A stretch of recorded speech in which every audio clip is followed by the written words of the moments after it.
Uphinde wakhwela emkhumbini kwakhonga lentsasa umnumzana Julius Malema inika ubungqina. Lo kaMalema akagungqi kuluvo lwakhe lokuba ingoma ethi Dubula ibhulu ayiphembeleli dushe kwaye ayiqulathanga ntiyo, koko ingoma yomzabalazo. Umnumzana Malema uthi zibubuvuvu kwaye azinasihlahla iingxelo zokuba amafama amhlophe kweli ayabulawa ngenxa yale ngoma.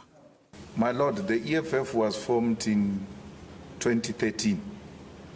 This song was sang way before the formation of the EFF. And to say people are being killed because of an EFF song, as if this is in the founding manifesto of the EFF, it's bizarre. Igqwetha le-AfriForum limncambazisile lo kaMalema ngentetha eziphembelela udushe kwikhasi leFacebook nekutyholwa ukuba lelikamnumzana Malema. UMalema uthi akana-Facebook yena kwaye akazani nazinto ezibhalwe kwelo khasi kuthwale lakhe. The question I've put in is a very simple one. Will he denounce the contents of what is said? He might say, I don't know who that person is, but what they've said, I denounce it or I support it. It's a very simple question. You are being made to sit here to discuss comments on a fake Facebook account.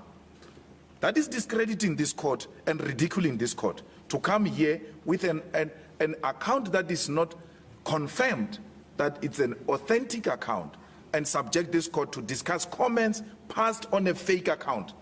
Lo kaMalema uphikile ukuba le ngoma isetyenziselwa ukufunza edabini.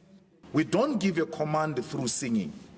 When it is time to give a command, we'll give that command. And therefore singing will never be confused for command.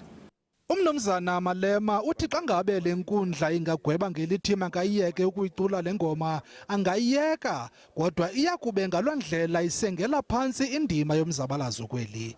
Kwiindaba ze-SABC, ndingusivuyile Mdyokolo.